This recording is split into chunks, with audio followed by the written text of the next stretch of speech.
ഇന്ന് 2026 ജൂലൈ മാസം 10-ാം തീയതി. ഇന്നത്തെ സ്വർണ്ണവില നമുക്കൊന്ന് പരിശോധിക്കാം. ഇന്ന് ഗ്രാമിന് 35 രൂപയും പവന് 280 രൂപയുടെയും വർധനമാണ് രേഖപ്പെടുത്തിയിട്ടുള്ളത്. 1 ഗ്രാം 22 കാരറ്റ് സ്വർണത്തിന് 13,275 രൂപയും പവന് 1,06,200 രൂപയുമാണ് വില. 1 ഗ്രാം 24 കാരറ്റ് സ്വർണത്തിന് 14,481 രൂപയും പവന് 1,15,854 രൂപയുമാണ് വില. 1 ഗ്രാം 18 കാരറ്റ് സ്വർണത്തിന് 10,965 രൂപയും പവന് 87,720 രൂപയുമാണ് വില. സ്വർണം വാങ്ങുന്നതിന് മുമ്പായി സ്വർണത്തിന്റെ പരിശുദ്ധി കൂടി അറിഞ്ഞ് വാങ്ങുക.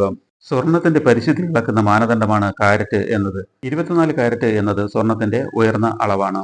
100% പരിശുദ്ധിയെ 24 ഭാഗങ്ങളായി വേർതിരിച്ചിരിക്കുന്നു. 24 കാരറ്റ് സ്വർണം എന്നത് 99.9% പരിശുദ്ധമായ സ്വർണമാണ്. ഇതിൽ മറ്റ് ലോഹങ്ങൾ ഒന്നും തന്നെ അടങ്ങിയിട്ടില്ല. ഇതിനെയാണ് തനിത്തങ്കം എന്ന് പറയപ്പെടുന്നത്. സ്വർണ്ണ നാണയങ്ങളും ബിസ്ക്കറ്റുകളും നിർമ്മിക്കാൻ ഇവ ഉപയോഗിക്കുന്നു.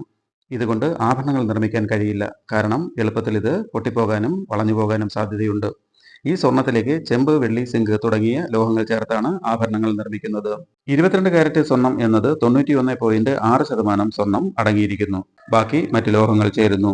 ഇതിൽ 22 ഭാഗം സ്വർണവും 2 ഭാഗം മറ്റ് ലോഹങ്ങളും ചേർക്കുന്നു. ഇതിനെ 916 ഹാൾമാർക്ക്ഡ് സ്വർണം എന്നാണ് അറിയപ്പെടുന്നത്. 18 കാരറ്റ് സ്വർണം എന്നത് 75% സ്വർണം അടങ്ങിയിരിക്കുന്നു.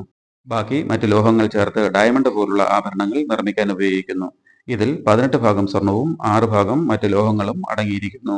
ഉപഭോക്താക്കൾ സ്വർണം വാങ്ങുമ്പോൾ അതിന്റെ പരിശുദ്ധി നോക്കി വാങ്ങാൻ ശ്രദ്ധിക്കുക. അല്ലെങ്കിൽ സാധാരണക്കാരായ ഉപഭോക്താക്കളെ പറ്റിക്കാൻ എളുപ്പമാണ്. 22 കാരറ്റ് സ്വർണം വാങ്ങുമ്പോൾ 22 CT അല്ലെങ്കിൽ 916 എന്ന മുദ്ര കാണാം.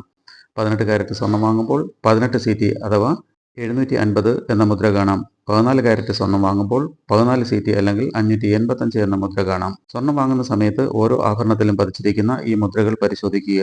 BIS ഹാൾമാർക്ക് ഇല്ലാത്ത സ്വർണം വാങ്ങാതിരിക്കുക. അതുപോലെ തന്നെ തരുന്ന ബില്ലുകൾ കൃത്യമായി പരിശോധിക്കുക.